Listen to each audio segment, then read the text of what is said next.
Hi, my name is Jordan, and this was my mom.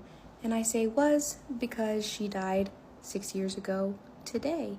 And I am finally on the internet ready to share my story.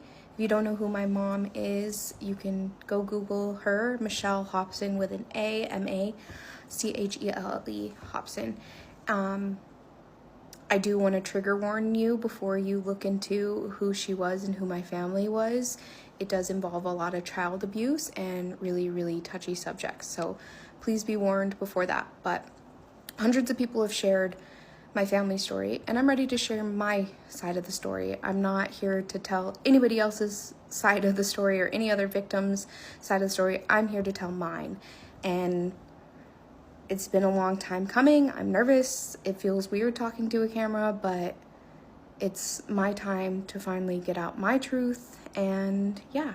The first story I'm going to tell actually isn't about my childhood at all. It's about how she ruined my adulthood because honestly, my childhood will take several videos. So we are going to talk about how she completely messed up my ability to be successful as an adult.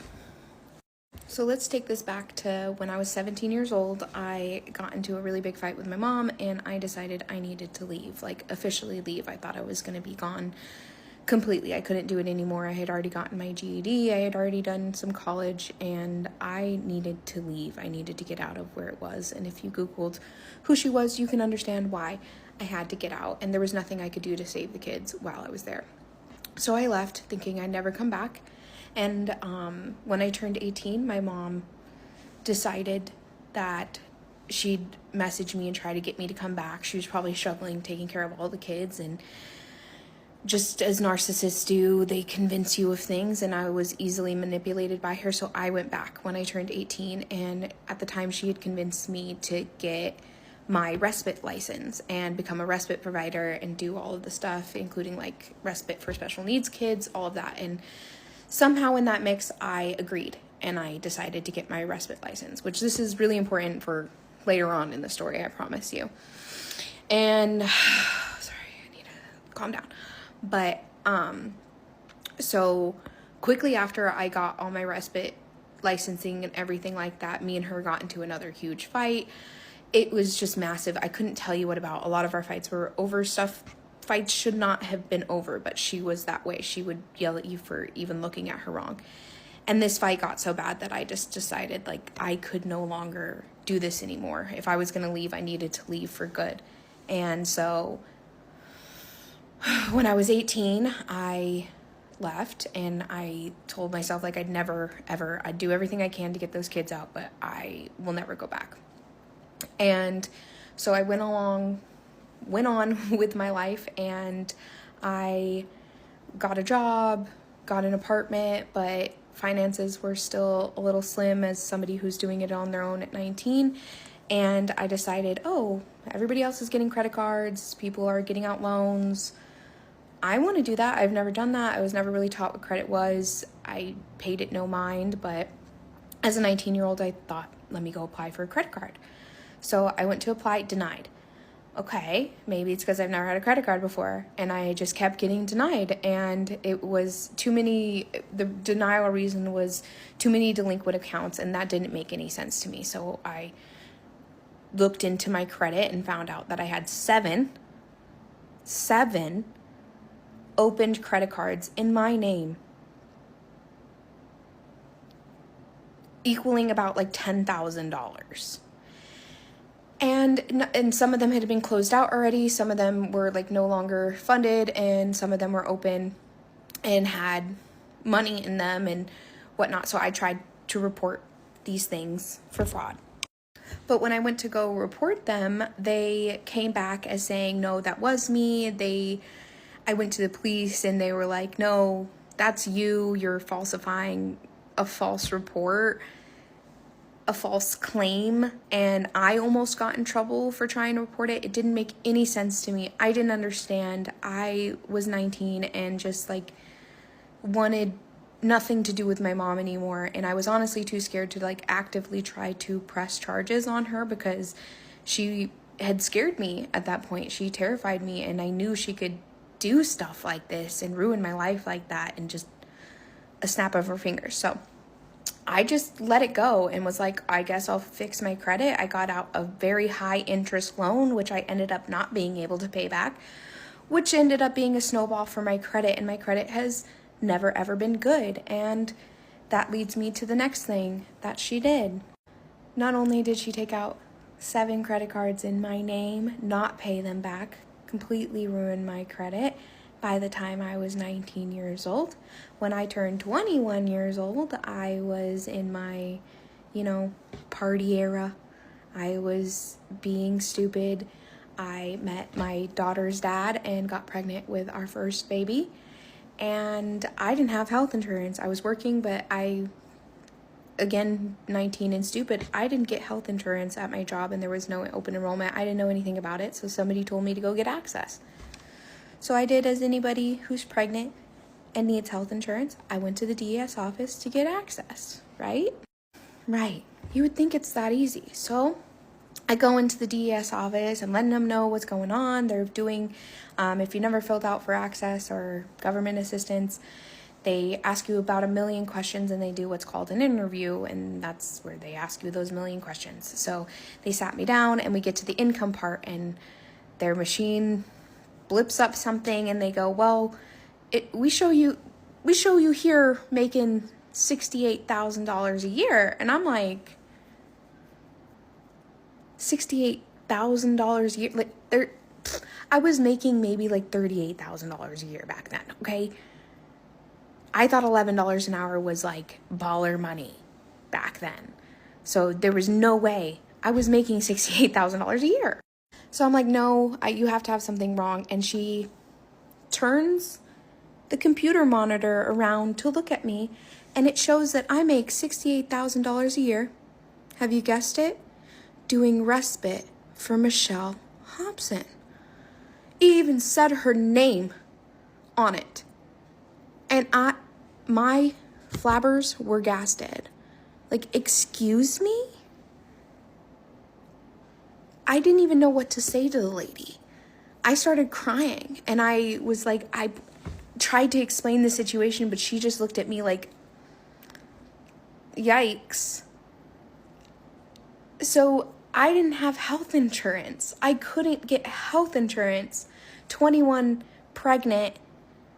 Obviously denied me health insurance. I walked out crying. I was so extremely upset, and I realized, oh wait, she's cashing out money, so she must be putting this into a bank account that has my name on it. If she's using my social security card or my social security number, whatever she's using to get this money, it's got to be going in a bank account with my name on it. So I call all these banks, and I find out that there was like $1,000 in one bank account that she hadn't spent, because she was getting the money and immediately spending it apparently. And there was $1,000 in a bank account. I cashed that out. Still wasn't $68,000. And honestly, to make things really just horrible, I miscarried that baby 2 weeks later without any health insurance. And every single penny from those hospital bills ended up on my credit. So, yay! Those are my stories. And that's how my mom, not only did she torture me my entire childhood, she also made adulthood nearly impossible for me. So, happy death day, Mom. Hello, get ready with me to talk about how I finally told my mom I was being sexually abused by her dad from 2nd grade all the way until 6th grade. Also, if you hear talking, it's my classroom in the background. I'm taking summer classes. So my dad finally received his residency after being in the country for so long, and we were planning to go visit his family in Mexico. I'm spot concealing, and as you can see, there's a lot of spots. But we were planning a trip to Mexico, and my mom and dad's family are from the same pueblo, just like opposite sides of the town. So I had already been to Mexico a couple times with my mom's dad and also my mom's mom, But this time we were all going as a family, so with my dad and then my mom. She hadn't been in a while. She didn't really go because my dad couldn't go. But yeah, so we're all traveling in the same car. Yeah, so we're all in the same car, and it's a Chevy Tahoe. I don't know if you guys are familiar with like the seat space in the Chevy Tahoe, but it's basically the driver's seat, passenger seat. There's 2 in the middle, and then there's 3 in the back. And it was completely full because I have 3 brothers. Well, I have 5, but 3 brothers that were going, and my mom's dad, and then my parents. So my mom's dad was sitting in the middle row on the left side, and I was sitting directly behind him for the whole car ride. Trust the process on my makeup, but he is sitting in the middle row, and I'm sitting directly behind him, and the entire time his hand is reaching backwards to grab me the entire time. And halfway through, I asked my brother to switch seats with me so I would be in the back row in the middle. Mind you, this had already been going on from 2nd grade, so he had been doing this for a while. This is not anything new, but that time I was like pretty fed up because I don't know, it was like a very special moment for my dad because he's so hardworking and he came to this country for a better life, and I'm sitting in the back seat, and my dad is he was very good to that man, and he's doing that to his daughter. So I was just fed up, and I asked to switch seats, and my brother made a really big deal out of it, and we got into a really huge fight. Well, my mom thought we were fighting just to fight, or I was just picking a fight just to pick a fight. But he did eventually end up giving up his seat. But we got to the trailer where we were staying at because before my parents bought a house in Mexico, they remodeled a trailer, a mini trailer, and we all used to sleep in there. But we arrive at the trailer, which is on my dad's property, and my mom and I get into a really huge fight, and she's just telling me like, no más chingas por andar chingando, like basically just telling me that I fight with anyone just because, and like I like ruining everyone's day, referring to the argument that I'd had with my brother about switching seats. And I don't know what changed in me that day. Mind you, I'm a 6th grader, so I'm like 11 at the time, and I don't know, just my mom and I have always had a very rocky relationship. I believe it was because of that, because I was a little girl who didn't know how to process her emotions, so I would take it out on my mom. And we're arguing back and forth, and she slaps me because I guess she was just tired of like me arguing back and forth with her. So of course she gives me the Mexican mom lecture, like, you're so disrespectful, watch when I die, what are you gonna do, all of this stuff. And something just like clicked in me, and I just couldn't take it anymore. I couldn't like bear the weight on my shoulders. So I said to her, he like touches me, your dad touches me. And she says, what do you mean? Like trying to understand what I was saying. And I said, well, she asked me a question. Does he, I think she said like inappropriately, and I said yes. And immediately she starts laughing. Or so I thought she was laughing, because all of a sudden I hear laughing and then like she's hysterical. And I look over at her like not knowing what to say, and my dad opens the door to the trailer because we were arguing in the trailer. And he says, what's going on? Like, what's wrong? And my mom tells him,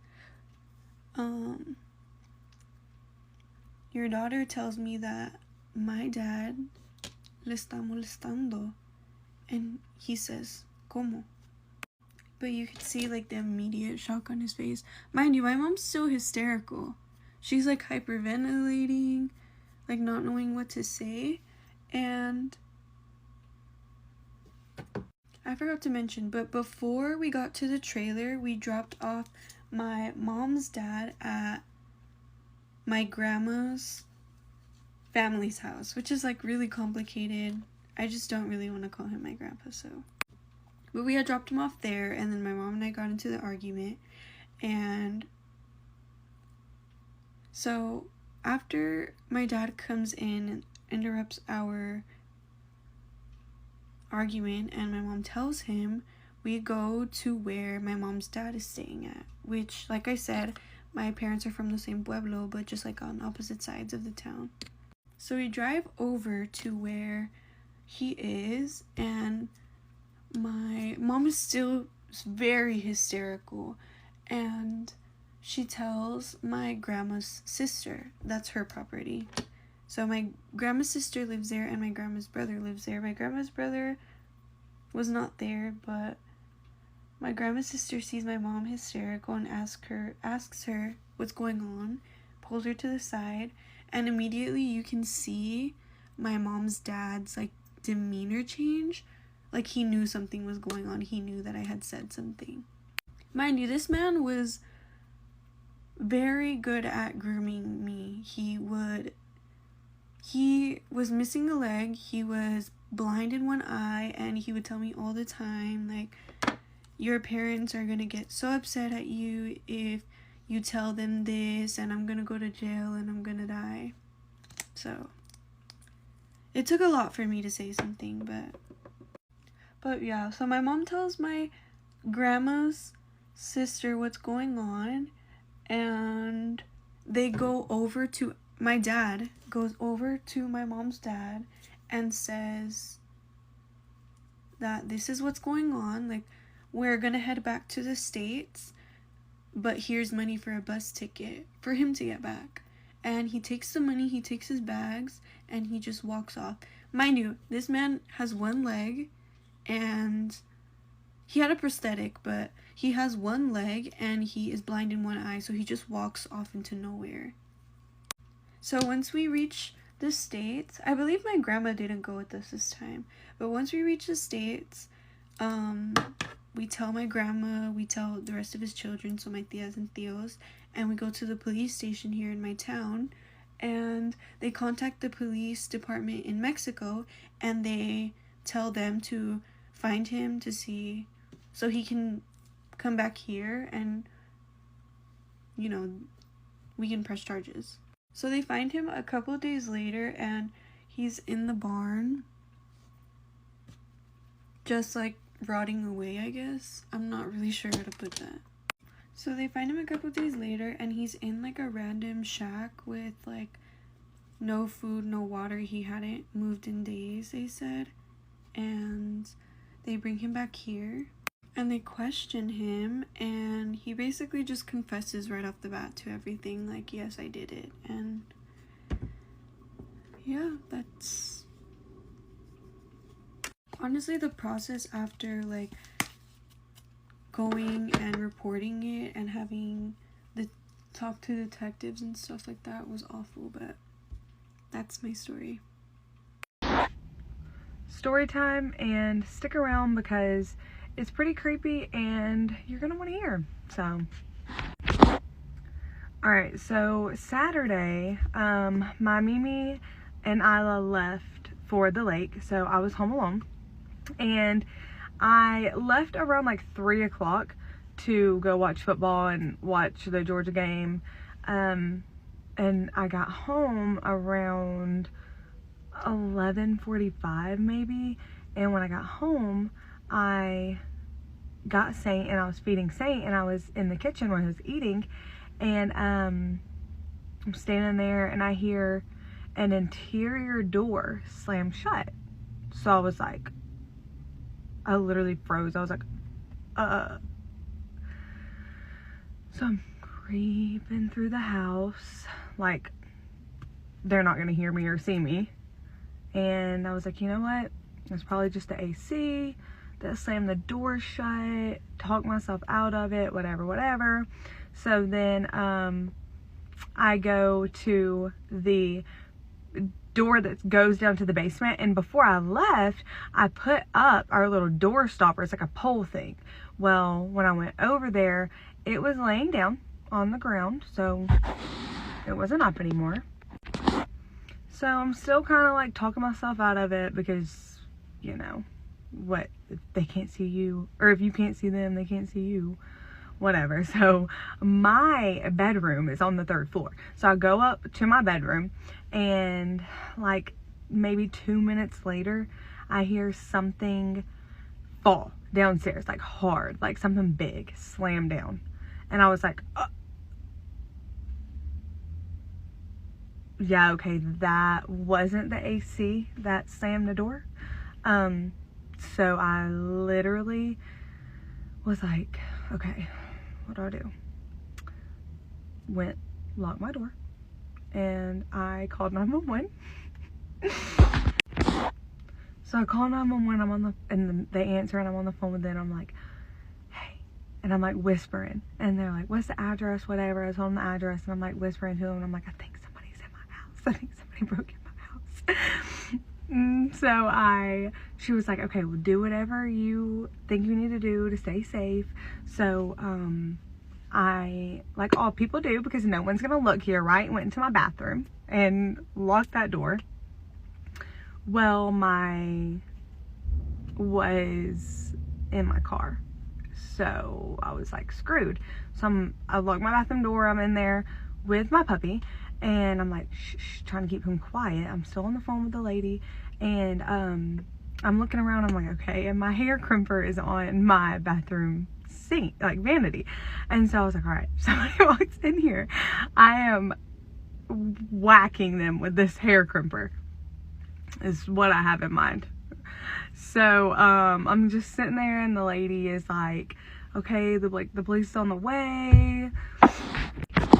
So I'm like still whispering, and I'm like, okay, like how long until they're here? Like I need to know, like, are they about to be here? Like how long am I gonna have to wait? And she was like, I can't give you an ETA, I don't know where they're at. And I was like, okay. Well, it was 10 minutes, and I was like, okay, well, like when they get here, like I'm not just gonna go downstairs and like let them in. Like what do I need to do? And she was like, I will ask them what you need to do, and they'll let me know. So I was like, okay. So ended up giving them the front door code, and they came in, and I was waiting on them to like search the house. And then they came upstairs, and they were like, police department. And I was like, okay, I guess I'll trust that this is the police department and not somebody like faking, because I did see like the police car pull up when I was looking out of my bathroom window. And also I was thinking like, okay, I'm on the 3rd floor, I cannot, the only way down is to jump out of my window, and I would have risked breaking my legs jumping out of the window, and would have army crawled or something, or my adrenaline might have been going, and I would have got up and ran on 2 broken legs. I don't know, but I was not about to not make it out. Anyway, so like I let the police in, they do another search or whatever, and they didn't find anybody. But I like text one of my brothers, Josiah, and he said that his deer cam in the backwoods in our backyard detected motion around like 11:30. So I was like,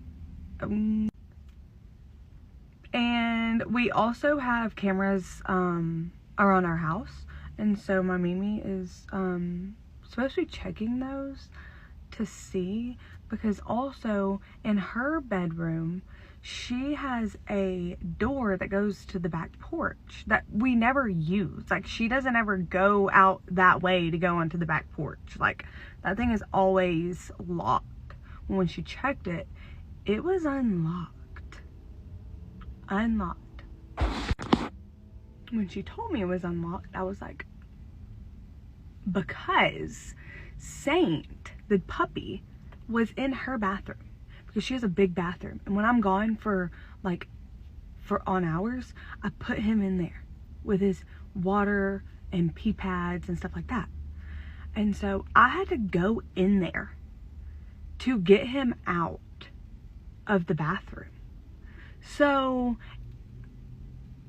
I don't know, like, I feel like that would be the way that they would come in and out, because it was unlocked, because all the other doors were locked. The next day, Josiah checked the basement and all that. The windows and everything were locked. That was the only door that was unlocked.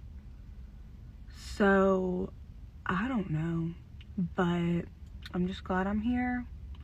Let me know what y'all think. Am I crazy? Or yeah.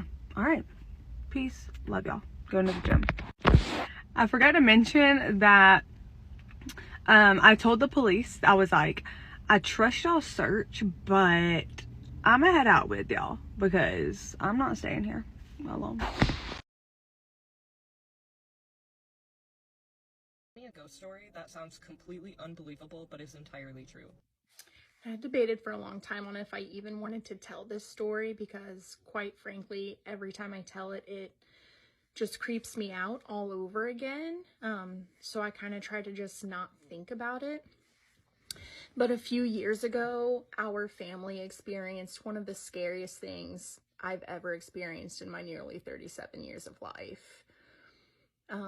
So back in 2020, my oldest son had just turned 3 around this time.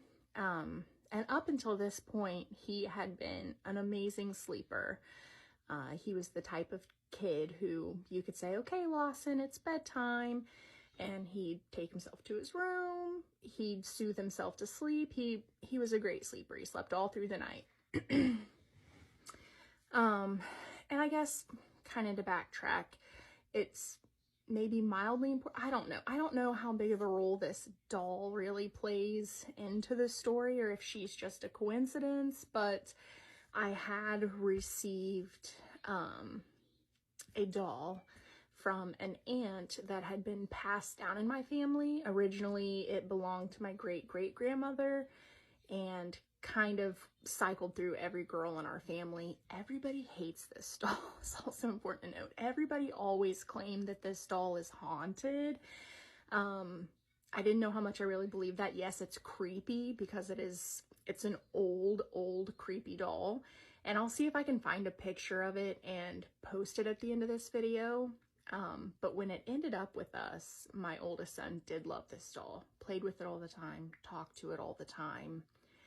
And not long after he started interacting with this doll, did all of this happen. So anyway, one night he has a terrible nightmare. He's screaming, crying, won't go back to sleep, needs me or my husband with him.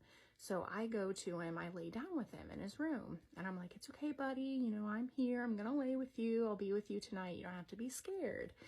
And the whole time I'm laying with him, trying to get him to go back to sleep, he is like staring over my shoulder off into the corner of his room. And I go to turn my head to see what he's staring at, and he stops my face with his hands. He's like, no, mommy, don't look at him. He's really scary. So I'm like, all right, let's go lay down in my bed. So I carry him and all of his things. We go lay down in my bed. And he's still just not very settled, still seems really shaken up. I'm like, buddy, you're in mommy and daddy's bed. You're safe now. It's fine. Let's go back to sleep. He's like, I know, but now he's staring at me from over there, a corner in my room. And this is just the beginning of a situation that went on for nearly a year. So after this, almost every single night, he's having terrible nightmares, and it gets to a point where he absolutely refuses to go in he won't even go in his room to play. He won't even go in his room to get a toy out. If there's a toy in there that he wants, he will not go in his room alone. And he's also telling us in vivid detail the same story every single night, that he is seeing something crawl out of his closet and stand by his window, which is right next to his bed, and it's staring at him like this. And he says it's trying to eat him. He tells us this every single night. And this goes on for months and months. We're all exhausted. None of us are sleeping well because of this. And one night, I remember that we have leftover holy water from Lawson's baptism. So I'm like, you know what? We don't have anything to lose at this point. So I sprinkle it around his room. I create like a whole barrier around his bed, basically, just to see what happens. Like I said, we had nothing to lose at this point. And believe it or not, he actually slept better that night. But my youngest son, who was just a baby at the time, he has a horrible night sleeping. He's up screaming, seems scared, creeped out, whatever. And then the next day, when I have to take Lawson to preschool, he refuses to go. And typically he loved school at this time, but he refuses to go because he does not want his baby brother left alone. He is terrified and makes me promise that I won't leave his baby brother alone in his bedroom. I have to be with him all day. And I have to promise him, like, buddy, he's gonna be okay. I'm gonna be with him the whole time. He won't be left alone. Like, everything's gonna be okay. And at this point, you know, I'm really freaked out at this point. I had also taken a picture of my husband on the monitor in Lawson's bedroom, where he had been laying on the floor holding Lawson's hand, trying to help him fall asleep. And I didn't notice it until after I took the picture, but you can see like the shadow of a hand or a claw like holding my husband's shoulder as he holds Lawson's hand, trying to help him fall asleep. And I'll post that picture too, but that, even just thinking about it, gave me the worst chills, like just to my core, freaked me out. This was also around the time that filter was trending on TikTok, where people were kind of walking around their house with this filter, and then if the temperature changed colors, that was supposed to show you if your house was haunted or not. And so of course I'm like, oh, just for shits and giggles, let's see what pops up on here. I take it in Lawson's bedroom, not seeing anything. So then I take it into the closet where he always says he's seeing this thing come out of. And of course it lights up like a Christmas tree. And I try to rationalize it away, but at this point, like I said, we're all just so creeped out. And this has gone on for nearly a year at this point. So we end up contacting a priest. And, you know, he's telling us that sometimes dark spirits or evil things can attach themselves to objects. He's asking us, you know, if we brought anything new into the house. I mentioned the doll. I mentioned that, you know, people in my family have said creepy things have happened where this doll is surrounded, but I mean, I don't really know, you know? So he does recommend me giving him the doll so that he can dispose of it properly. So we make arrangements to do that. And then he asked me if Lawson is calling this thing by any specific name. And I'm like, he is actually. He calls this thing Bow. And he goes, well, there is actually a demon. And I don't want to say his name because he told me that, you know, names hold power. But there is a powerful demon and his name is Baal. And he has like a thing for firstborn male children, all of this stuff. And it creeped me out so bad, learning the information about this demon. I just can't tell you how unsettling it was. We get rid of the doll. We pass the doll off to the priest. He gives us some very specific instructions on very specific things to say and do around our house. He has us open a Bible to a very specific passage and then place this open Bible in the closet and leave it there. And eventually things do calm down. He starts sleeping a little better at night. He's not talking about it every day. But even still to this day, if things have gotten better, he doesn't mention it, but he still won't sleep in that room without somebody with him. He's nearly 7. He's just turned 7 at this point and wants somebody still to sleep in bed with him and help him fall asleep. And if you even mention the name Bow or Bale, he freaks out. We're all still shaken up by it. But anyway, so yeah, that's our creepy ghost story. And I'll post those pictures now.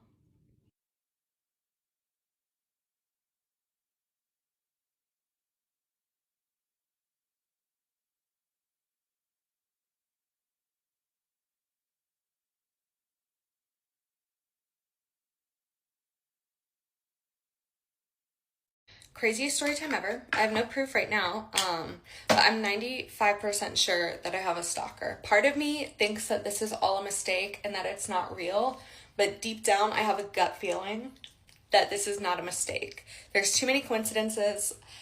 I think I have a stalker. Okay, I don't know why the green screen puts like a blurring filter on my face, but whatever, just gonna go with it because I don't have time. So I was coming home from work one day to do like half my shift working from home. And I get a notification after I go to get lunch that this unknown AirTag was moving with me.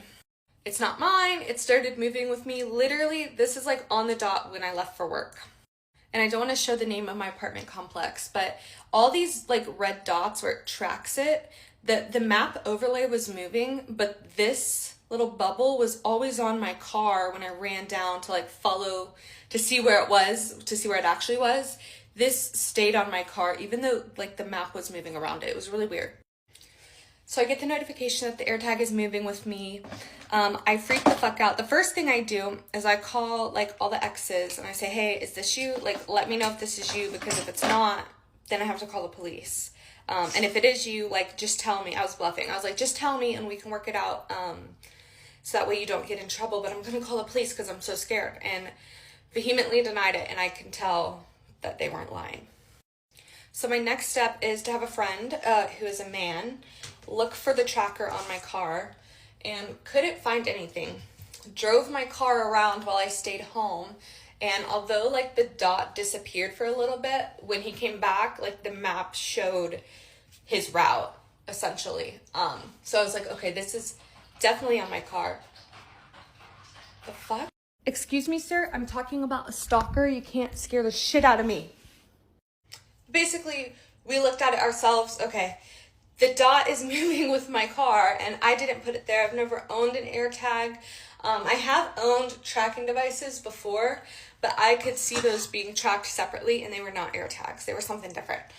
So it was super scary. I called the police to kind of ask them what to do, and I told them I was going to take it to a mechanic because like I can't find it. Like he couldn't find it. My car is in like an apartment parking lot. It's kind of low to the ground. So we looked all around. We tried to play the beeping noise and we couldn't find anything. So I called a couple of mechanics in the area, and one of them was straight up like, no, we're not touching this with a 10-foot pole. We don't know who put it there. We don't know if this is going to become a crime scene. Like, find someone else to do it. And thank God, the very next shop that I called after that, a woman answered the phone, and she was a little bit older. So when I explained to her what an AirTag was and what it would have meant if somebody other than me or somebody that I didn't know put it on my car, she was like, no, like, come in right now. Come in an hour. It was the soonest appointment. Come in, we're going to lift it up. We're going to find it. We're going to get taken off, and like the police can come and they can figure that out, which was super sweet. I'm like, oh my God, the first shop, I mean, I respect it because they don't want their business, interfered with. Also, I'm kind of in a rush because this is my second time recording this whole story because the first time, for some reason, it like deleted everything and I'm getting ready for work. But I was in contact with the police the whole time. I told them that I was taking it to a mechanic. I told them the name of the shop and they said, okay, like text us with any updates. We'll meet you there. And basically said if they find it, it makes an investigation really easy. And if they don't find it, they're still going to investigate it. So I get ready to leave my apartment. I arm my security system and I head to the mechanics. And about 5 minutes, the mechanic shop is about 5 minutes away. So I get there and I'm like checking in and I'm filling out the paperwork and putting my little car key in the slip so the guy can take it and go drive it onto the lift. And I get a call and it's like a spam call. So I'm like hanging it up and the same number calls me back 3 times. And I was like, oh wait, that's actually my security company because it has a security alarm. So they call me and they say, my burglary alarm is going off at my apartment 10 minutes after I walk out the door. The timing is so perfect that someone would know I'm not home within minutes. And these times are all off by an hour because my time zone is wrong. But at 2:46, I left and armed my apartment. And at 2:55, the interior alarm went off. Security company called me. I told them I was already in contact with the police because I had the detective's cell phone number. So I had them cancel the report and I got home and disarmed it. I think they put it at the same time, but I didn't disarm it at 4:05. I canceled the report and told them like, okay, I already have police involved. You don't have to have a bunch of units come to my apartment. And this is 100% very dumb. I get it. Don't ever do this. But I get home and I run inside because I'm like, I'm going to catch this guy. And for reasons I will not share, I was not scared of whether or not I found him inside my apartment. And I don't know why I just said guy. That's so sexist. I'll find this guy or girl or they or them, whoever my stalker is. So I get inside and nothing is off. There's nothing wrong. Now, very important backstory to note, and I probably should have said this in the beginning, but I just moved into this apartment about 2 weeks ago, 2.5 weeks ago. So I have had this alarm system for about 2 weeks. I've been using it every night and every time I leave, and I've not had a false alarm yet. Another very important thing to note is that setting up the cameras was really complicated, so I was waiting until somebody would come over and do it for me. So during this break-in that I have no proof of other than my alarm going off when I'm not home, no video footage of who would have done it. So I am on the phone with the detective, and I told him what happened. I was like, hey, that alarm phone call that the police are calling about, that was me. And he goes, okay, well, I'll cancel. If you're already inside, which you're not fucking supposed to be, I'll cancel the call and we'll document it down. Is there anything you see that's wrong? And he goes through like all the break-in questions. And I was like, no, there's nothing. It's like someone came in, saw that the alarm was making noise and that it says like calling the police and just left. So I have no proof of who it was. I have no damage, no clues. Do police even still look for clues, or is that so Sherlock Holmes? No clues, nothing. So I take my car back to the mechanic. The whole time I can see the AirTag is there. And they search it and they're asking me all these questions. And like she told me, the owner of the car shop had worked with private investigators before. And he's like, yeah, they all put like AirTags on people's cars. I've seen this, like I know the spots to look for. If someone put it on your car in your apartment, they're not going to be like laying on the ground underneath the car, removing parts and stuff. It'd be somewhere where they can just slip it and go. So he seemed like he had a good idea of what to look for.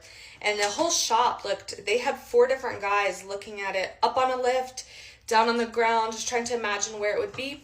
And nobody found it. So I'm like, okay, do I call the Apple store? Do I go to a different shop? What do I do? It's already getting late in the day. So at this point, I'm like, maybe I am crazy. Like, I'm crazy. There's not an AirTag on my car. This is all just a big mistake. And I had a false alarm on my security system, and that really shook me up. I'm crazy. Okay. So that's what I'm telling myself. I go to get food. I go home. I relax. And I'm falling asleep. And I think in my head, what if we're not looking for an AirTag we couldn't hear a noise when we beeped, it makes a noise when you're looking for it to tell you where it's at. We didn't hear a noise, so I'm like, okay, what if we're not looking for an AirTag, and that's why we didn't find anything, even though it was still being tracked to my location? Is there a way to like take apart an AirTag and just have like a chip or something that we're looking for? So I think about that, and I'm like, okay, first thing in the morning when I go to work, I'm gonna have one of my coworkers look for a chip in my car. And this is the crazy part.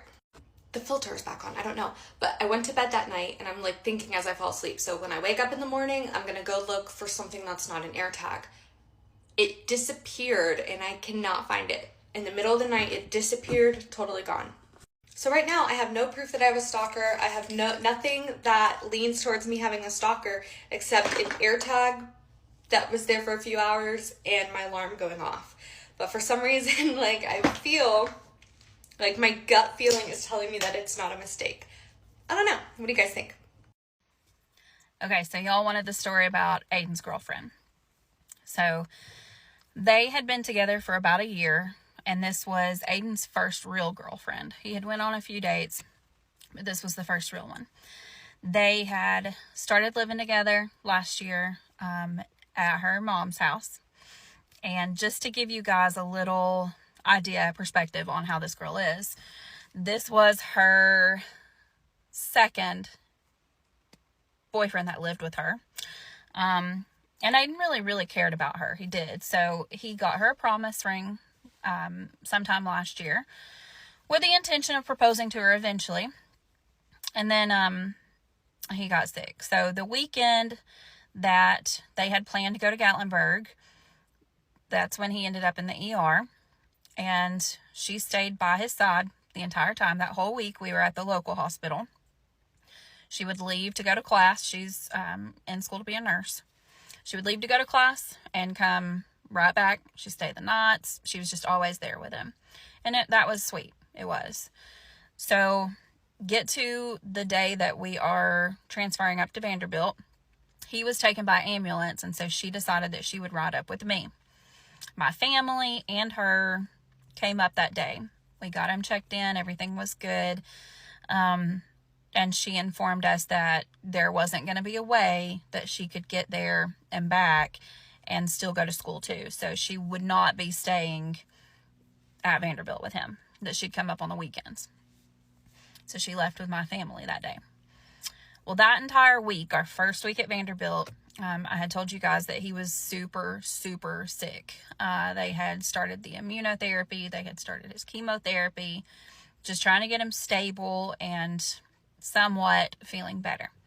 But because of all of this, he could not use his phone. He didn't watch TV. I mean, this child slept a lot. I call him a child, y'all forgive me. But he slept a lot that whole first week. And she could not accept the fact that he just wanted to rest. He didn't respond much to her. But me, on the other hand, I was always updating her, letting her know this is what's happening. I FaceTimed her. Like, I was communicating with her. So we get to the next week, and he's able to talk to her a little bit better. And she starts getting distant. So then we get to the third week. The third week that this boy is in the hospital up there in Vanderbilt. She FaceTimes him, and she's out driving. And he's like, "What are you doing?" And she said, "Just out here joyriding." Okay, y'all need to know. This boy was letting her drive his Mustang.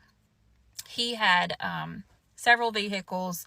He was a flipper. He loved to buy stuff off Marketplace and flip it, and he'd sell it, make some money, or he would keep it if he liked it.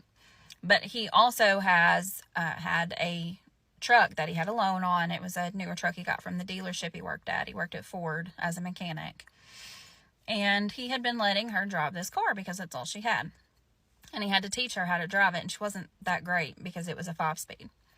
So during their FaceTime, he's like, "What are you doing?" And she said, "I'm just out here joyriding a little bit."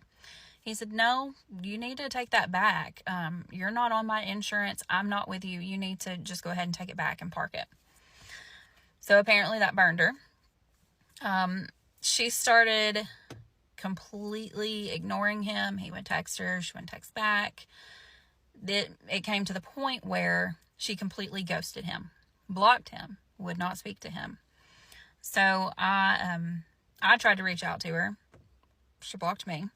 So I got through to her mom, and I'm like, hey, she does not need to be driving that car. I'm going to come down one weekend and go ahead and get it. And I would love for you guys to go ahead and get all of his stuff. Anything that was there. They wanted their stuff back too. So, side note to all of this, when he was sick, it was October last year, and boo baskets were a thing. She had made him a little boo basket, and because he was in the hospital, I went and spent my own money and made her an almost $200 boo basket. They asked for that back, whereas I did not. That was hers. It was a gift. I did not ask for that back. So, packed up all the stuff that they got him, got her house key, and I went and got his car and his stuff. Come to find out, she did not give him his AirPods. And it gave him a notification that they had been on and used at her house. So he found a way to text her and was like, hey, I'm going to need those back. She didn't respond at all. Told mom he's going to need those back. Nothing. So she apparently blamed our family for getting in the way, when she's the one that chose not to stay at the hospital with him. That was her choice, not ours. Let me tell you guys, this girl, the gall. Okay, so first thing, the first week she begged him to marry her in the hospital, in our local one. And Aiden's like, no, it's not a good idea. I don't want to do that. It seems rushed. It's our first wedding. She's like, no, if you're really this sick and God forbid you don't make it, I want a part of you to be with me. I want your last name. And Aiden told her no. And then to go and do all of this, ghost him, leave him alone, and break it off with him? Not while my child is sitting in this hospital fighting for his life. So there's one mistake right there. Mistake number 2. She made a TikTok, I don't know, a month or 2 after he died, joking about having a dead boyfriend, flipping the bird and everything in this video. My middle son lost it. Yeah, he messaged her. I'm like, we can't do that. We're not going to do that. We're not that kind of family. Okay? So, backtrack a little. Her family had the gall to ask me if they were welcome at his funeral. No, you are not. Absolutely not. You can't pay no respects. You didn't have respect for him while he was alive, sick, fighting for his life in a hospital bed. No. What respect? So I let them very kindly know they were not welcome at his funeral. They should not show up. If they do, it would not be a good thing. This girl, I just need y'all to know. She's already engaged again. Boyfriend already lives with her. My son has been dead for 9 months. Ew. But that's our story. I'm sure there's tons more. I wish I could show you some of the screenshots of the crap that was said, but this is mom's version. I'm sure Aiden's version would have been way different if he could tell it. So, yeah, that's, ew. Okay, so this is my story about my crazy roommate in my sophomore year of college. For some context before the story, I didn't get to room with my roommate from my freshman year because she ended up transferring to a different school out of state. And so I got paired with this girl, and we followed each other on Instagram, so we saw each other's posts and stories and stuff throughout the summer, and we also would text over the summer, so everything seemed fine. But she was African American, which is not an issue to me at all, but it is a big part of the story. Okay, so we're gonna start with welcome week. I moved in the night before her, and then she moved in the morning after, and I offered, like, when she came, to help her and her family unpack her things and bring them up to the dorm, but they were like, oh no, you're okay. So I left for a little bit, and then I came back, and her family was gone. So it was just the two of us. I'm trying to talk to her and get to know her, but she didn't really want to talk to me. which is fine. I totally get it. People were shy. So I put my headphones on, but I don't have noise canceling on, so I can still hear everything going on around me. And she's on speakerphone with someone now, and they're like, "Oh, how's your new roommate?"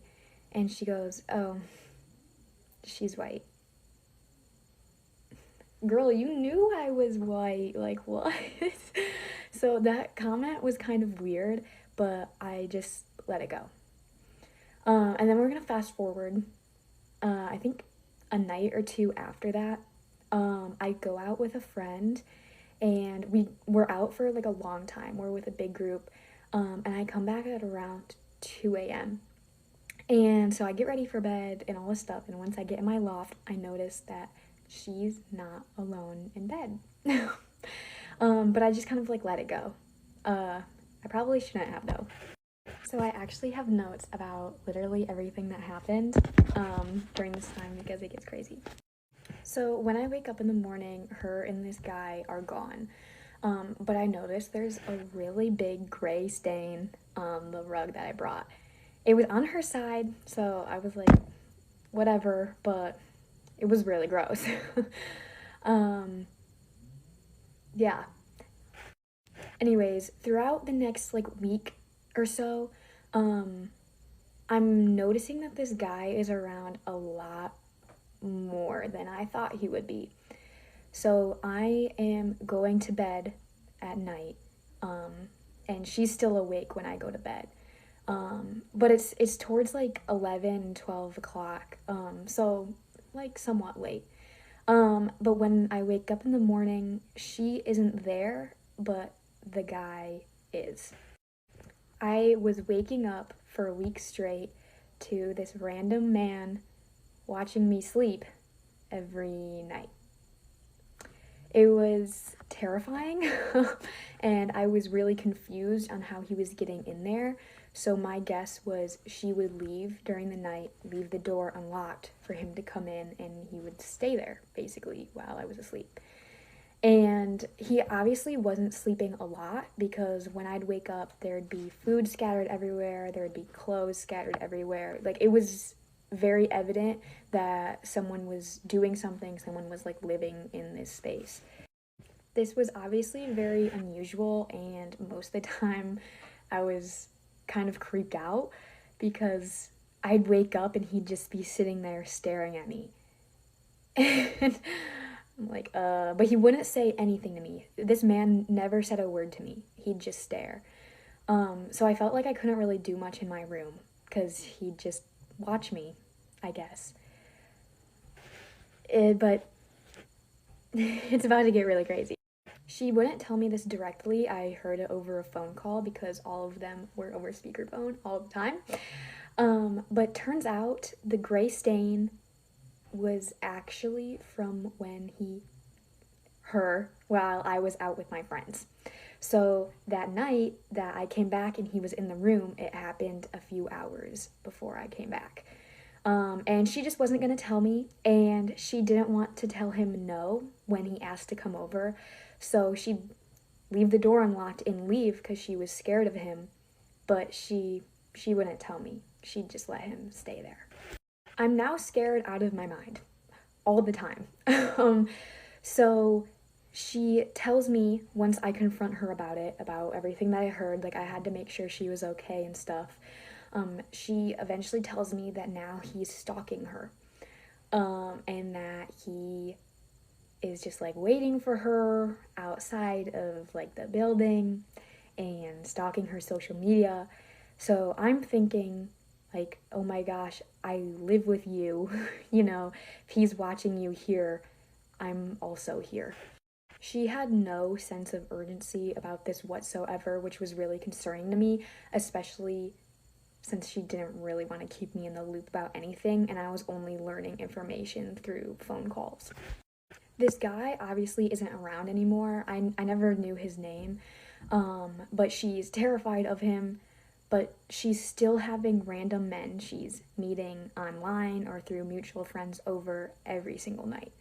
If it's not a guy 2 nights in a row, it's a different guy every single night. Also, this is kind of a quick thing to add. During this time period, I was having a lot of issues with my heart, so I had a heart monitor for a little while, but I woke up like really early one morning to some really intense pain, and I wasn't well. So she was going to take me to urgent care later in the day. But she texted me last minute that she didn't want to because she wanted to hang out with her friends. So someone else had to take me.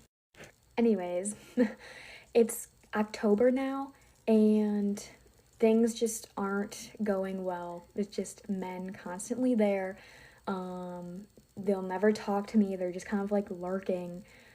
Just random guys who some of them she's meeting for the first time as well, and they're staying there. So I was starting to sleep with my pepper spray on my bedside table. But there's this one incident that was really scary, and it was the point where I had to spend the night with a friend. So like I said, it's October, late October. I'm coming back from my biology lecture. So it's like 5:30. It's a little into the evening now. And I open up the door to our dorm, and there's this huge guy sitting in her chair. And she's there too. And so I sit down, and I'm kind of like still out of the loop about who's here. But then she texts me, which was weird because she was standing right next to me. Her text message said, I just wanted to let you know he's been asking about you for a while. What? So I'm like, what do you mean he's been asking about me? She's like, well, he's been asking for your location. He's been asking for when you're gonna be back, and he just like won't let it go. So I'm really freaked out. And I asked her, I'm like, how do you know him? And she said, I know him through this club that I used to be in, but it's kind of weird because he knew exactly where he lived. She said that she came up to our dorm and he was waiting outside of our door. Because of the fact that I'm now getting involved, and this guy was so concerned about like where I was and when I was going to be back and wanting my location, I packed up my things and I left, and I spent the night with my friend, and we eventually went on a trip for a few days after that. So I was gone for a little while. Also, another thing to note is my RA is in the loop about everything that has been happening because she was equally as worried as me.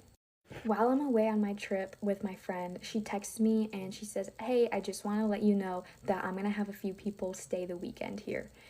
And I'm not there, it's not bothering me, so I'm like, okay, whatever.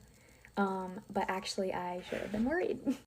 When I come back from my trip, my boyfriend comes to visit me, and when we were sitting in my bed watching Impractical Jokers, he goes, Mary, what is this? And he had something on his finger like that, and it was a fake eyelash. Keep in mind, I've never worn fake eyelashes ever, so it obviously wasn't mine. A few days later, I found toenail clippings. I can't make this all into one part, so keep an eye out for part 2. Aw man, it says, please do not touch the gumballs. Why are they there then? Story time about how my first boyfriend ever cheated on me in my own bed. I have kind of been wanting to tell this story for a while. It happened to me when I was in high school. I was literally 14 when it happened. And I did not find out about it until my high school graduation. So, no, I did not just graduate high school. I am 26, but I just feel like now I can talk about it because it's been so long.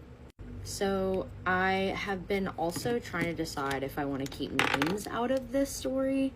I think I will, just because I don't want to dox anybody, but I'm gonna make up some names. Hold on. We're gonna call him Andy, and if you know me personally, you're gonna know exactly who this story is about.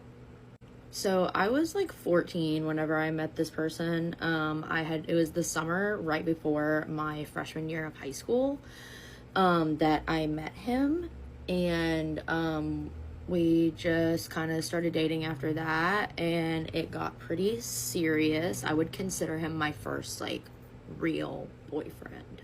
He was, you know, really fun at first. My mom really liked him at first. She thought he was funny. He was sweet at first, and, you know, like really quickly after we met, she invited him like on a beach trip that we went on as a family, and he came. This person did. So I was in love with him. Yes, I know that is very, very young. We're gonna move past that. I was 14, he was 16. Don't need to talk about any of that anymore. So this person, Andy, he ended up moving schools to actually go to my high school, which I don't really remember why him and his family moved to my town from their town in high school. I don't remember why they did that. I think him and his sister just wanted to go to my high school and not the high school they were going to. That's not true. They were hated. That's what happened. I obviously didn't know this that much because I was freshly out of 8th grade. I didn't know anybody that was in high school already. Nor across the river at the other high school. I didn't know what they had going on. I just thought he was cute and he was nice to me. The craziest part about that, though, is not only did they move schools and move to my town from their town, but he also moved literally like a block and a half away from me, from my house. This is where we get into the fact that it was in my own bed that he cheated on me. So we start school, right? And we're already, you know, a couple, and it's pretty known throughout the whole school that him and I are together, right? And like, I don't mean like to say that as like I was popular. Like we just came from a really, really small town, so like we knew who the couples were, right? So quickly after high school starts for me, he starts being a very toxic boyfriend. I had no idea what was going on at the time because this is my first boyfriend. I've never experienced anything like this. But, you know, long story of that short, to get to the actual point, he would cheat on me like every weekend, like literally every weekend. Like he would break up with me and start these huge giant fights with me, and I would be really upset and depressed and whatever, and he would be like, I don't even know where, cheating on me. And a lot of people knew and a lot of people tried to tell me. I was 14, naive, first person I've ever been with, didn't want to believe it. So later in the year, we're still together. We ended up breaking up like the spring semester of my first year of high school. So we were together like through the fall, okay? Come real fall time, I have a family wedding to attend that is about 2 hours away from my hometown. And he could not come. He was not invited. It was a very small family wedding. Like it was just me and my family. So my mom, trusting him because she liked him, asked him if he could dog sit and house sit our house, since he lived a block away and could walk to my house, while we were gone for the weekend. He's like, yeah, of course, Miss Judy, I got you. That's what my mom said. Of course, Miss Judy, like I will absolutely help y'all out. Okay, great. It was like not even 30 seconds after we pulled out of the driveway to leave to go to this wedding, he started a fight with me. He started doing his thing, right? Like where he would start a fight with me and then break up with me on the weekend. And so I'm really confused because I'm like, aren't you supposed to be dog sitting? Like, aren't you supposed to be helping us out? Like, why are you doing this? Doesn't make any sense. I'm so confused. I have no idea what's going on. So we're fighting and fighting and fighting and fighting the whole time I am at this wedding, at this family event. Like we are fighting, like fighting and fighting and fighting, text fighting, call fighting, like whatever. And then, you know, Sunday rolls around and we're on our way home and he texts me and it's the same shenanigans he would pull all the time. On a Sunday, night before school, he would text me this huge long, I'm so sorry I mean you, like, I love you, like, I went and checked on the dogs and checked on the house, like, I cleaned up everything, like, I made sure to make your bed, and, like, I took the trash out, like, all these things. And I was like, okay. And, like, he, like, left a note for my mom, like, saying all the things he did and, like, to help clean. And she was like, that's really nice. And I was like, yeah, that is really nice. Like, okay, cool. I guess we're cool. We were not cool. So fast forward a lot of BS. We break up, and I go throughout the rest of my 4 years of high school hating this person for the things he did to me while we were together, not knowing the things I come to find out. So fast forward, it is the night of my high school graduation, and I'm super excited, having a great time. Me and a friend of mine go garden together. That was like our big celebration. We had got a lot of gardening tools, and we wanted to go plant some seeds. Whatever. And we invited another one of our friends that went to a different school. Small preface before I go into the end. Where I lived in my neighborhood, there was a lot of people that went to my high school that also lived in my neighborhood. So I had neighbors that went to the same school. Okay. So we're sitting there and we're gardening and we're reminiscing on high school. And our other friend goes, hey, like, I remember I went to your house for that really fun party. Never thrown a party at my house. I have never thrown a party at my house. I lived in a house only my freshman year of high school. Around the time that me and Andy broke up, I moved to a townhouse, and that was where I lived for the rest of the 3 years of high school. So, like, I've never had a party at my house.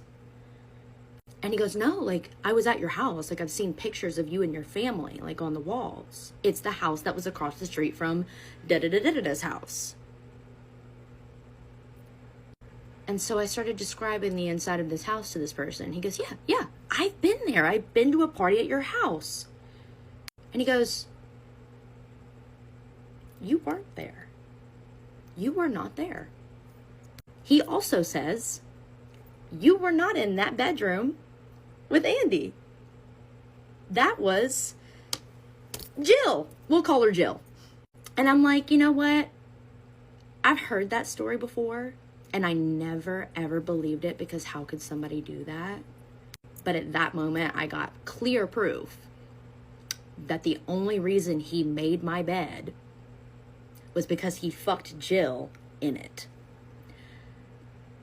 That at a party that he threw at my house while he was dog sitting my house, dog and house sitting my house. I was 14, and he cheated on me in my bed. In my bed. And then left a note for my mom that he cleaned the house up after his party. Yeah. That was a crazy thing to find out. I'm literally like almost tearing up, because that was just the most insane thing that has, I think maybe not the most insane, but one of the craziest things that has ever fucking happened to me. So that's that story. So if you sat through this whole thing, love you. What? Behind you! Storytime about the time a girl tried to take my man right in front of me. Not just any girl, it was our waitress. Our waitress. Worst dining experience ever, possibly. So this was a couple months ago, and on this day I was like low-key having a bad day already, and my fiance's like, okay, let me take you out to eat, we're gonna go for a drive around and get some food. I'm like, okay, great. So we go to sit down, and the girl who's seating us, first of all, I noticed two things. One, she's gorgeous, and two, like, I kind of get an alarm bell in my head because she's not looking at me. Like, she's only looking at my fiance, and I'm like, okay, like, you're being crazy. She's just seating you guys, like, go sit down. So she sits us on our table, gives us some menus, and walks away to let us, like, figure out what we're gonna get. So she comes back to the table and she's like, what can I get you guys to drink? And she's still kind of like, her body language is like shifted towards my fiance, and she's kind of addressing him, but he like gestures to me, and so I order my drink, and she's like, all right, takes my order, looks over at him, and he's like, okay, can I get a Coors Light? She goes, no, just kidding, and touches him on the shoulder. And I was like, okay, literally, like, I've been a server off and on for years. We've all used the bit of, like, saying no when they ask to get something, but why are you doing it with him and not me? And at this point, I'm like, okay, maybe I'm, like, overthinking it, but I feel like it's also just, like, common, like, server knowledge, server etiquette, that, like, you kind of cater more towards the women at the table. Maybe that's a crazy take. Like, for some reason, I'm having alarm bells go off, but I'm not, like, crazy jealous type. So I'm like, okay, funny bit, you know, like, it's part of the game, right? I mean, like, you're a server, like, gotta get that bag. But the way that she said it was very flirtatious, and the fact that she touched your shoulder, I'm like, why are you touching anyone at the table? It's so weird. Like, why are you literally laughing in his face? So he kind of, like, chuckles awkwardly. We both do. She walks away, and she goes to get drinks. She comes back with her drinks, and she sets mine on the table, and then she goes around to the side of him, puts her hand on his shoulder, and leans over him to put his beer on the table. I was like, okay, now it's getting a little bit weird because we've been here for 10 minutes and you've touched him twice. I'm like, okay, maybe she's just like a touchy-feely person, but if that were the case, like, you're not touching both of us, you're just touching him, and that's what makes this weird. I knew that I wasn't being crazy at this point because she walks away, and I didn't even say anything, but my fiance looks at me, he goes, why did she do that? Like, why is she getting so close to me? Why is she touching me? I'm like, dude, I don't know, but it's weird. The energy is, like, clearly super flirty, and I can tell that he feels bad. He actually turns to me and he apologizes. He's like, I'm so sorry, like, we can leave if you want. And I'm like, no, like, it's fine, we haven't even ordered yet. It's like benefit of the doubt, like, maybe she's not, maybe she's just being super friendly. But he goes, no, I'm honestly a little bit uncomfortable because every time she would walk by the table, she would walk super close to him, like, cut it super close, because we were just, like, at a table that had, like, an open back, like, he was just in a chair, and it was kind of, like, in a main walkway, and I literally, like, he was getting so uncomfortable. He was like, I feel like she's, like, getting really close to me every time she walks by. So she comes back to take our order. At this point, like, his alarm bells have obviously gone off, as well as mine, and she asks us what we would like to eat. And again, her body language is completely, like, her body is shifted towards him. She's not even, like looking at me. And I was like, what the hell is going on? Like, I'm genuinely being ignored. And at this point, like, I was getting annoyed. I was like, what the hell like, what is happening? So again, my fiance, like, gestures to me, hello, gentlemen, like, take the lady's order first. And I order my food. She immediately pivots back to him, is, like, standing literally right at his shoulder as she's, like, taking our order, and takes our orders in, and she's like, okay guys, like, I'll be right back. She comes back in, she gives us our food. I'm still being, like, ignored. Like, literally, I feel like I'm invisible. I'm like, did something happen and I'm not existing? Because why is she not looking at me? But I'm literally trying to give her every single benefit of the doubt that I can. I'm like, okay, maybe she's, like, intimidated by me. I don't know how, because I was, like, literally in leggings and a hoodie that day. I'm like, maybe she is trying to suss out if he's single and, like, she's just shooting her shot. Like, I don't know, can't blame a girl, I guess. But we were both uncomfortable with it. So at this point, like, when she comes back to take our food order and to bring us our food, I set my hand on top of my cup, my drink cup, because hello, like, it's kind of hard to miss this. And I'm like, okay, like, maybe she just hasn't gotten the hint. Maybe she, like, is trying to figure out if he's single and she's being really flirty with him, and, like, maybe if she sees this, she'll kind of, like, back off. So I, like, set my ring on top of my cup, and again, she's not looking at me, so I don't really know what good I thought that was gonna do, but I set it there, and I'm like, okay, like, hello. She comes back, checks back in, she's like, can I get you anything? Like, literally just talking to my fiance. I'm like, hey girl, like, I'm over here, can I get a box please? She's like, she brings me a box. At this point, like, my blood was low-key starting to boil, because I'm like, why am I literally getting ignored? Why do I feel invisible, like, in this dining experience? It was just the weirdest, most bizarre thing ever. But that's not even the worst part. She comes back and she's like, okay, like, are we about ready for the bill? We're like, yes. And she goes, okay, are we both gonna be on the same ticket, or are we gonna be separate? Girl, how many times do couples come in who are both wearing rings and they're on a date? How many times are they separate? Like, how many times is the man not paying? And so I look at her, and at this point, like, I say something, I'm like, we're together. Like, obviously, before she leaves to go get our check, she takes my fiance's plate out of the way and leans over him, literally all up in his face, like, with one of her arms, like, around him almost, and grabs the plate, like, not touching him at this point, but, like, in his face. Why are you, like, that close to him? Like, literally just grab the plates and leave. She comes back with the check, and at this point, everything this chick is doing is pissing me off. So I'm, like, low-key on high alert. While she goes to put it down on the table, and I had brought a Starbucks cup in, she puts her hand on the top of my Starbucks cup, moves it out of the way, and puts the bill down. And I'm like, girl, there's literally so much open table space. Why are you touching my things now? Like, it was just, everything at this point had led up to this, and, like, the anger had built, and I was like, what the fuck are you doing? Like, put the check on the table and fucking walk away. He pays the bill. He's like, how much do you want me to tip? I'm like, at least give her 15%. You know, like, a girl's gotta work. I'm not a hater. I was getting there, but I'm not a hater. Like, give her, you know, whatever. She brought our food out. I don't think she's spit in it, so we're good. As we're, like, getting ready to go, his wallet is sitting on the table, and she walks by one more time, again, does not say anything to me, does not acknowledge me. I am invisible, remember? And she goes, oh my gosh, I love your wallet. That is so cute. Where did you get it? It's a men's Western wallet. Why are you complimenting his wallet? What the hell? Now I'm like starting to laugh, like I'm finding humor in the situation because this is just like getting embarrassing. And he goes, thankfully steps in, and he goes, "Thank you so much. My fiance got it for me for our 2nd anniversary, right, hun?" And I'm like, "Mm-hmm." And at this point, she looks over at me, acknowledges me, and goes, "Oh, yeah, oh, I'm here. I've been here the whole time. Hello." No, this is how I know she was flirting with him the whole entire time, because she looks at me and she goes, "Oh," like she's literally seeing me for the first time, like, "Yes, hello, I've been here." And she goes, "Oh, you're so pretty. I love your hair." If you thought I was so pretty, why were you complimenting him, touching him the whole time? So now that she knows he's not single, she's like moved into complimenting me, trying to like alleviate the situation. So I'm like, "Thank you, girl, like you're pretty too," like trying to be cordial throughout all of this. So then we leave, and obviously at this point there's no guesswork. Like obviously she was flirting, she was trying to suss out if he was single, and we're both uncomfortable about it. Him especially, he's like, "I'm really sorry, like that was just, I can't imagine how you're feeling right now, like that was just like ugh." If she had obviously done like one of those things and not like all 5 of them, like touching him, making the joke to him, asking if we were on a separate ticket, complimenting him, like obviously if it was like one of those things, it would not have raised an alarm bell. But the fact that she did all 5 of those things like together within the span of like 30 minutes, it was obviously flirting, it was obviously enough to make someone uncomfortable. I just like, I had no words, honestly. I was like, I would never be this forward like at work. Like as someone who's been a server for multiple years, I would never touch someone. I would never touch someone at a table, because you never know what people are comfortable with, and especially a man in a relationship, literally sitting across from a woman. That is the last person that I would touch. And again, if you're a server, I do not have to explain this to you, but like it's literally just common server etiquette to like cater more towards the women at the table. Like, I don't want to say anything negative, but you gotta be a certain type of person to like cater to the men over the women. Sorry.